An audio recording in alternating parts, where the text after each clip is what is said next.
حضرت ابو ہریرہ نے روایت کی ہے کہ حضور پاک صلی اللہ علیہ وآلہ وسلم نے فرمایا کہ جہنم میں 2 آدمی اس قدر چلانے لگیں گے کہ ان کی چیخوں پکار سے ایک ہنگامہ پیدا ہو جائے گا۔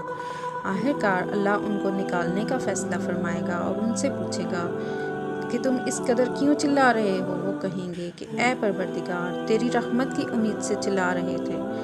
اللہ فرمائے گا کہ میری رحمت تم کو حاصل ہو گئی، اور اس کے لیے تم کو یہ کرنا ہوگا کہ تم اپنے آپ کو جہنم میں ڈال دو جہاں پہلے تھے۔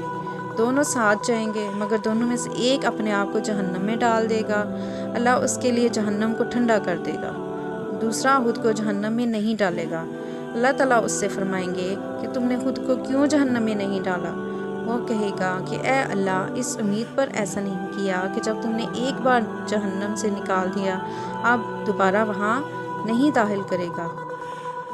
اللہ تعالیٰ دونوں کو جنت میں داخل کر دے گا، پہلے کو اس لیے کہ اس نے اللہ کے حکم میں کوتاہی ہی نہیں کی بلکہ اللہ کے حکم کی تعمیل کی، اور دوسرے کو اس لیے کہ اس نے اللہ کی رحمت پر پوری طرح یقین اور بھروسہ رکھا کہ اللہ دوبارہ اپنی رحمت سے جہنم میں داخل نہیں کرے گا۔